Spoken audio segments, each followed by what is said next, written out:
নমস্কার বন্ধুরা, তন্ডু কিচেনে আপনাদের সবাইকে স্বাগতম। আজকের আমি এই যে ঘুষো চিংড়ি, এই ঘুষো চিংড়িটা দিয়ে আমি আজকে চপ করে দেখাবো।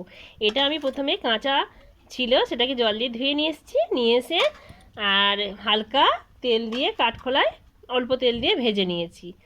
এবার আমি এটাকে চপ বানানোর জন্য একটা পাত্র নিয়েছি। আমি অতটা করব না, হাফ করব। এই যে এতগুলো নিয়েছি। এবার এখানে আমি পেঁয়াজ কুচু আর ধনেপাতা দিয়ে দিচ্ছি, আর এখানে লঙ্কা, এটা হলুদ গুঁড়ো দিচ্ছি, লঙ্কা গুঁড়ো আর চাট মশলা, এখানে বিট লবণ দিলাম। আর এখানে একটু সামান্য কষিয়ে নেওয়া মশলা আছে, আদা রসুন পেঁয়াজ টমেটো ধনেপাতা দিয়ে আমি মশলাটা কষিয়ে নিয়েছিলাম, এটা আমি দিয়ে দিলাম। এখানে একটু বেসন দিচ্ছি, 2 চামচ বেসন, আর ছোটো চামচে 2 চামচ চালের গুঁড়ি দিলাম। এবারে এখানে একটু সামান্য অল্প করে একটু জল দিলাম, দিয়ে এটাকে আমি চটকে চটকে ভালো করে সুন্দরভাবে মাখিয়ে নেব।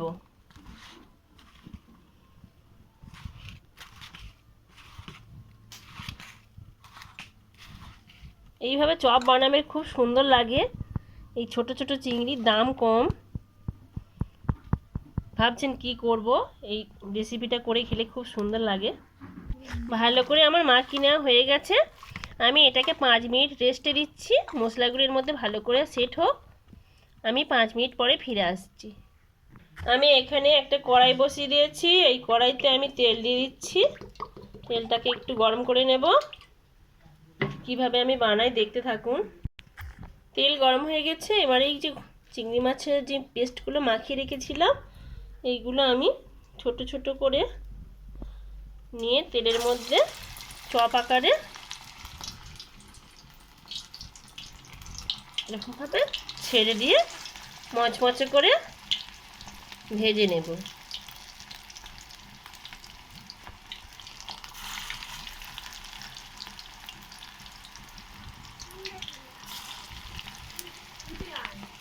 এবারে এই চিংড়িগুলোকে আমি উল্টে পাল্টে লাল লাল করে সুন্দর করে ভেজে নেব।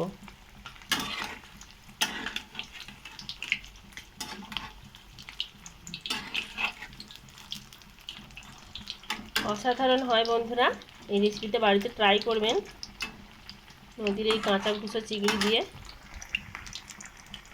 আমার চিংড়ির চপ একেবারে রেডি হয়ে গেছে। আমি এইগুলো এবারে তুলে নিয়ে ছেঁকে, ছাঁকুনি দ্বারা ছেঁকে তুলে নিয়ে দেখাচ্ছি কতটা সুন্দর হয়েছে, দেখেছেন বন্ধুরা।